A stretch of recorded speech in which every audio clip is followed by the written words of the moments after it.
Hey peeps, here we are in the Book Nook today. We are doing a full review, as requested by several of you, of Syrian Shadow's Shadow of Darkness Oracle cards. So I'm going to, I will make sure that I post my original unboxing in the description box below, as well as where you can purchase this deck. Let's see, Brass Tack Syrian did send this deck to me to review. And I am very thankful for that. I really love Syrian's decks. I've talked about this a great deal on the channel over the last, gosh, I think I've had Earth and Bone for, we're going on like pretty close to a year, if not more than that, right? Maybe a little bit more than a year. Anyhow, wow. You guys know Earth and Bone Oracle is like, I know my updated top five Oracle decks of all time is coming to the channel, and that deck might make an appearance. It's a really, really special Oracle deck. But anyhow, Syrian really crafts his decks with intention, I feel like, and with a very spiritual and energetic healing approach. He has a deft touch with card meanings, and I think his magical essence as an artist, as a creator, really beautifully does speak to the shadow realm and integration. This deck is a shadow work deck. I will say very clearly at the beginning of this review, I forgot the word for what I do, that this is a shadow work deck. I don't think, and I don't use it personally outside of shadow work. So this isn't like an all around, basic deck. No, this is a very specific tool in your toolkit that you're going to pull out for shadow work specifically. So, and I will also post a link below to the shadow work spread that I recently did a tutorial on for you guys, because this is a great deck, dynamite deck to use for that spread. So if you're looking for a shadow work spread to do, I do have that available for you, and you can click on that link and experience and explore that. So I took the rest of my broken handle off my mug, guys. I really hope Starbucks makes these mugs again for Valentine's Day, because I'm pretty sure that's when I got that last year. So anyhow, the deck itself comes in this small box here, and it is called the Shadow of Darkness Oracle cards. The back of the deck says, "It is in the darkness you must face your demons to find yourself and become whole. This 44 card deck can assist you in reframing your perspective in order to change limiting beliefs. Working with this deck can help you grow spiritually and give you the assurance that your experiences are your own and can be learned from. By using the cards, you can break cycles, acquire awareness and understanding, and uncover new perspectives in order to challenge your preconceptions." So this is what the side looks like. And then here is the backing. Top and bottom are just a plain matte black. Let me scooch a little closer. Let me get a little closer to you. This is the guidebook. It's a small guidebook, but it is helpful. There's an introduction at the beginning with some spreads that you can work with here that Syrian's created. And then he has a description on how to use the deck, to meditate and clear the deck as well. And like I said, there are a few spreads that he created specifically for this deck. So then you have keywords, a paragraph, a summation paragraph, and then the meanings. I do recommend with this deck that you work with the guidebook in addition to your intuitive hits when you're doing your own shadow work. A guidebook like this is really, it's very helpful, especially when we're trying to identify our blind spots within our shadow work, those things that aren't conscious for us. So sometimes we can't see them clearly. And there'll be just something that Syrian has within the guidebook that can kind of prompt you to explore an avenue within yourself, emotionally, memory-based, activation-based for yourself, that the guidebook can just kind of help tease out for you. So I do recommend working with the guidebook. It's very helpful. So I want to say, first of all, can we just say, yeah, some of my favorite edging. It's absolutely gorgeous. The cards themselves are like a flat matte and very nice quality, very sturdy. This is what the backing of the card images looks like. really beautiful. In true, I think very much in keeping with Syrian's colors and themes and tones that we naturally now just associate with a Syrian deck. So let's real talk the artwork.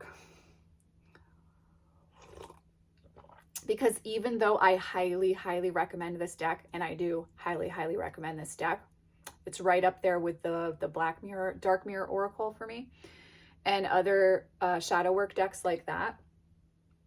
I don't really like the artwork in this deck insofar as it reminds me of like my heavy metal boyfriend, if I had a heavy metal boyfriend, right? Like it's got that kind of 80s metal Sebastian Bach, but still Metallica kind of vibe. You guys might know that I'm more of a doom metal, hardcore, deathcore girl. So metal itself, in that kind of 80s and 90s sense that we think of metal, just isn't a genre that really gets me going, although I do love Slayer. I mean, I think all of us who like metal and metal offshoot genres do, you know, you got to bring it back to Slayer, you got to bring it back to Pantera, you got to bring it back to the Masters, right? So anyhow, I digress. Now I'm getting into a music discussion. The artwork is very much like that, and not in a way that necessarily speaks to my heart like the Earth and Bone Oracle, okay? But I want to say that that's actually helpful because in shadow work, you're moving into your resistance, right? And so the artwork not being pretty actually helps me to really look at what I don't like that comes up feeling wise when I look at the imagery, or maybe what makes me giggle when I look at the imagery. Because I do think of it as like meeting your heavy metal boyfriend who's like in his late 30s, maybe he isn't working at a cafe to get, you know, to have like a hot beverage and like break down the meaning of life. I feel like that's this deck, if I was going to include it in the Date My Decks installment. But this deck is really powerful, even though the artwork isn't necessarily what I'm going to have out on display on my altar, okay? Because like I said, it does cause feelings to rise up. It causes there to be activation around areas where there might be resistance. Now, what I really like about this deck is that there's the card title and the numbers, so you can look it up in the guidebook, but there's also a description here. So for example, with the flight card, to free yourself, try changing the environment you're in. If you take action to help yourself, you can begin to take flight. So the little blurb here is not only assisting you in accessing the shadow work piece of dealing with what's underneath the surface, it's also giving you action steps. And I feel like off of this blurb, off of this little paragraph of insight, I have a lot of places to go with my own journaling, which, as you guys know, I do consider journaling an essential and integral part of shadow work, at least for me personally. And when I mentor students who are working through a shadow work package with me, which I will also post the link to that shadow work package on Etsy down below if you're interested. But when we're doing that type of mentorship work, we are doing a lot of journaling around card work and what comes up within that. And this deck is really special in that I think it's really meant for you to go into those places with and spend that time. I do like this image with your reflection and journal work. This deck is really well suited to encouraging that, much like, say, the Goddess of Love Tarot is for me as well. And there's another deck that has such great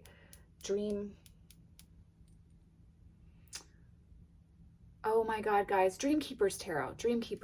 That's another one where that guidebook and the imagery just really lends itself so well to journaling. And this is a deck that does that. Now, like I said, though, it's not my favorite deck aesthetically, but that's okay because, like I said, shadow work is not pretty. And it almost kind of lends itself well to, if you're already feeling this like kind of push and pull resistance with the imagery, it kind of just at least for me, it just brings me into that space of like, okay, let's just look at this. Like, what do I feel when I look at this imagery? What comes up for me around that? What do I feel rebellious around? What do I feel, resistant to when I'm looking at the imagery? And then looking at the paragraph description, the guidebook meaning, and then sitting with what comes up for myself in my own shadow work from those places, I really think that this is a very special deck. I do only use it for shadow work. It's a very specific scalpel in my toolkit. I'm not whipping this puppy out every day. But when I am in a place of feeling aligned and grounded to approach my shadow work, this is one of the first decks that I pull out to work with. So it's a very specific deck. It's not for everything. It's not a perfect, all-rounder for me. This isn't a deck I'm going to recommend if you can only have one Oracle deck in your collection. But if you are looking for a shadow work deck, then the Shadow of Darkness Oracle is very, very much in my top 3 to top 5 of recommendations, with the understanding that, I love this red though. Can we just, love a nice vermilion. With the understanding that it's not about the artwork being pretty. Also, these cards are smaller in size. I don't have any of my other decks out here because it's too chilly to do readings out here right now. But it's very much smaller even than, it's a little bit smaller than like the traditional Rider-Waite-Smith, Pamela Coleman-Smith commemorative deck. It's smaller than that. And I actually kind of like that. I like its compact size. I like that it's not like a Blue Angel Gallery, really large, fat card, because this lets me hone in, not overdraw.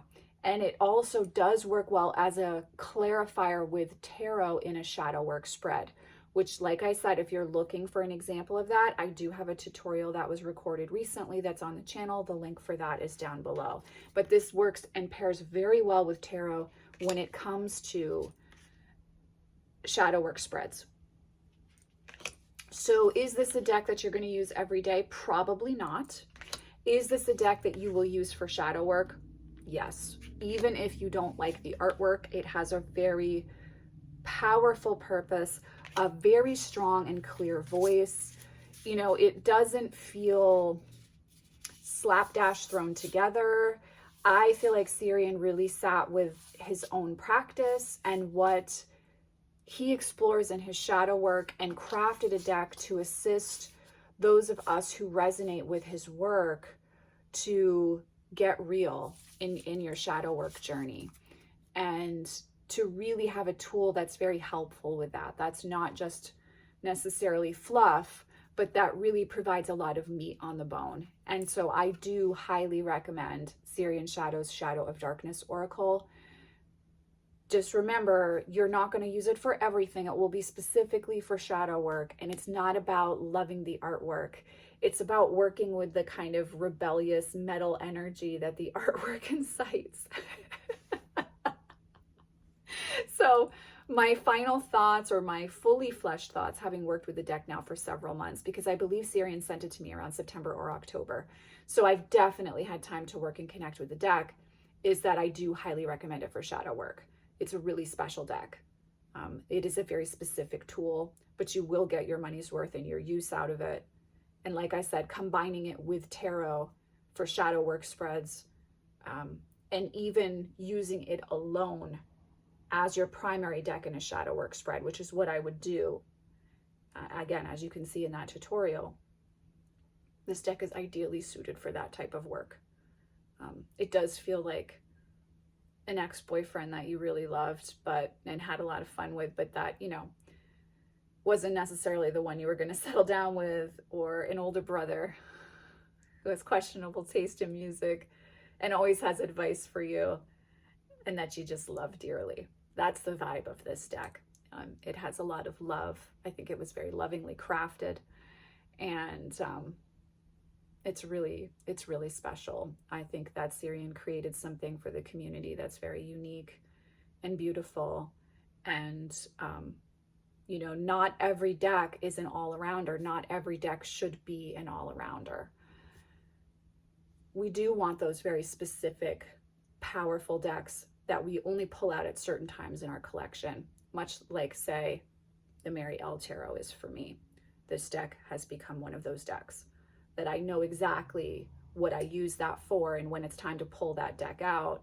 And I can't see my collection without it, but it's not necessarily a deck that I use every day. So I hope if you've been on the fence about this deck, this helps. I hope if you were wondering or just wanted to see what my thoughts were now that I've had time to get to know her, what I think about this deck. I love it. I fucking love it, but very specifically. So I hope this review has helped you if you are on the fence about purchasing the deck. All the information is down below that I described as links for the video. I am sending you guys, as always, so much love and many blessings, and I will see you in the next video. Take care.